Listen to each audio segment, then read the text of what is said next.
Imagina só a seguinte situação: você está jogando um jogo e tem que enfrentar um boss muito difícil. Você monta estratégias para conseguir passar por ele e tenta e tenta novamente, até conseguir. E na teoria seria o suficiente, mas no final você acaba descobrindo que tudo que você fez e pensou deu como recompensa algo extremamente pequeno. Qual seria a sua reação? Pois é, acho que essa deve ter sido a reação de Michelson e Morley ao realizarem seu experimento em 1887, tentando comprovar a existência do éter luminífero.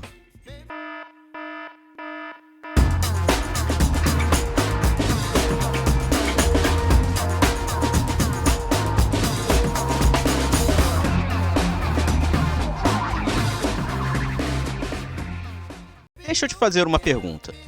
Você deve saber que a luz é uma onda, certo? Pode até não saber disso com precisão, mas já deve ter escutado esse fato em algum lugar. Mas vem a pergunta: se você olha a água do mar em uma praia, vai ver ondas sendo formadas na água. Ou seja, existe um meio no qual as ondas se propagam. Então, qual seria um meio no qual a luz se propagaria?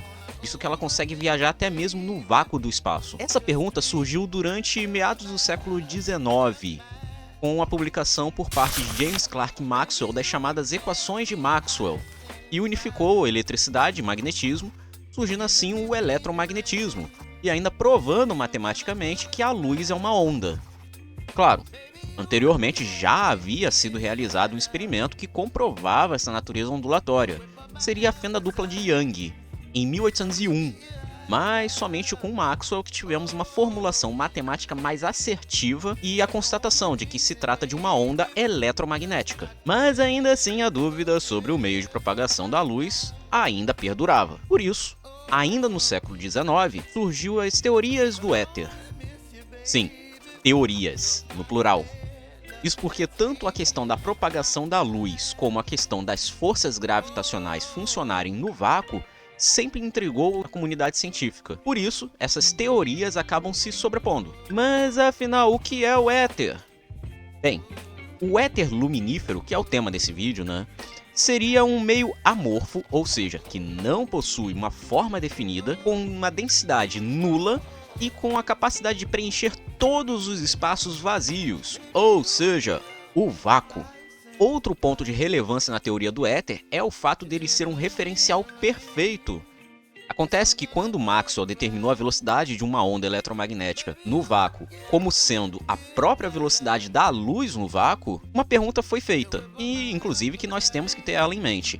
De acordo com qual referencial essa velocidade foi medida? Para que você entenda essa pergunta, vamos imaginar a seguinte situação: uma corrida de 100 metros rasos. Você está como espectador em repouso, na arquibancada. Isso faz com que, ao observar os corredores, veja o primeiro colocado com uma certa velocidade, certo? Mas o que aconteceria se, ao invés de você estar em repouso, você começasse a se mover paralelo ao corredor? A velocidade que você mediria antes muda. Inclusive, se você atinge a mesma velocidade do corredor, vai parecer que ele está em repouso segundo a sua ótica. Isso quer dizer que mudar de referencial muda a forma de analisar um mesmo problema. Então fica a questão: se a luz no vácuo tem a velocidade de 300.000 km por segundo, essa velocidade está medida em relação a quem?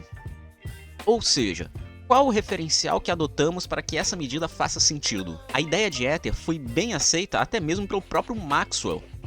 Mas uma coisa é a ideia ser aceita, outra bem diferente é provar que o éter realmente existia. Por isso, no final do século XIX, os físicos Albert Michelson e Edward Morley formularam um experimento bem interessante para provar a existência desse meio.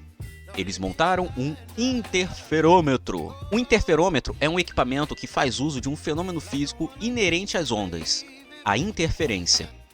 Quando duas ou mais ondas se encontram, elas acabam por se sobrepor, gerando uma nova onda.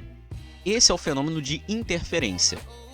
O experimento de Michelson e Morley consistia em gerar um padrão de interferência por parte da luz e depois alterar a posição do experimento como um todo para ver se, ao realizar isso, seria possível notar um arrasto por parte do éter.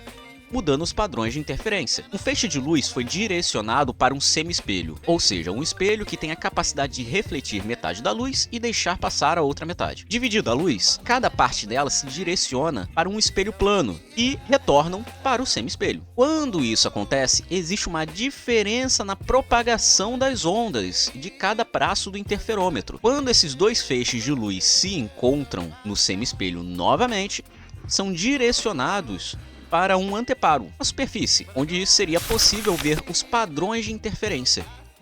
Esse é o interferômetro puramente.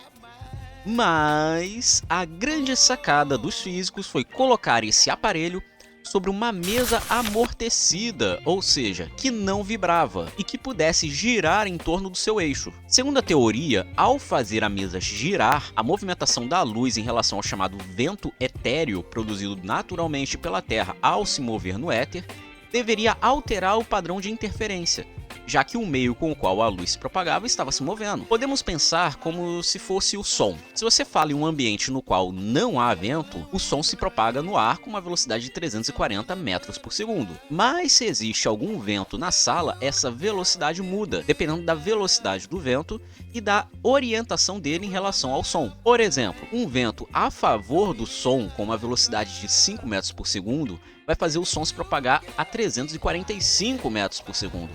Enquanto um vento contrário, nessa mesma velocidade, reduziria a velocidade do som para 335 metros por segundo. Pela lógica, mudar a posição do experimento deveria alterar o padrão de interferência, porque a luz estaria sofrendo a ação do meio, assim como o caso do som e do vento. Mas aí é que está a questão: não se observou nada. Exatamente isso. Nada. Eles até decidiram realizar esse experimento em outras épocas do ano para ver se mudava algo, mas o resultado ainda era o mesmo. Então existiam duas conclusões possíveis. Ou o experimento não conseguia comprovar a existência do éter, então deveria ter realizado outro tipo de experimento para isso, ou, a mais ousada, não existia éter. Essa questão perdurou até que em 1905 Einstein responde finalmente o questionamento da propagação da luz com a sua teoria da relatividade restrita, pondo um fim na teoria do éter luminífero. Inclusive, o próprio Einstein assumiu que se não fosse o resultado do experimento do Michelson-Morley, a teoria da relatividade não teria sido tão aceita pela comunidade. Mas ainda temos uma questão. No que a luz se propaga se ela é uma onda? E a resposta é nela mesma. Pois é. Nela mesma. A propagação de ondas eletromagnéticas acontece por conta das oscilações dos campos elétricos e magnéticos, ou seja, por não se tratarem de uma onda material, o meio de propagação se torna irrelevante. E é isso. Gostou de saber mais sobre a luz? Conhecia sobre o interferômetro de Michelson-Morley? Quer sugerir temas para vídeos? Entra no nosso Discord. Lá tem um canto especial para você fazer essa sugestão. O link vai estar aqui na descrição. Lembra de deixar o like, se inscreve se não for inscrito, ativa o sininho para não perder nada. Também considere se tornar membro aqui do canal, isso ajuda bastante. E se for um membro nível Einstein, que foi até citado aqui nesse vídeo, né? Seu nome aparece no final do vídeo. Dessa galera aqui, ó, do lado, tá vendo? Todo mundo é membro nível Einstein. Também tem um valeu demais, isso ajuda bastante aqui. Beleza? Tamo junto. Inter.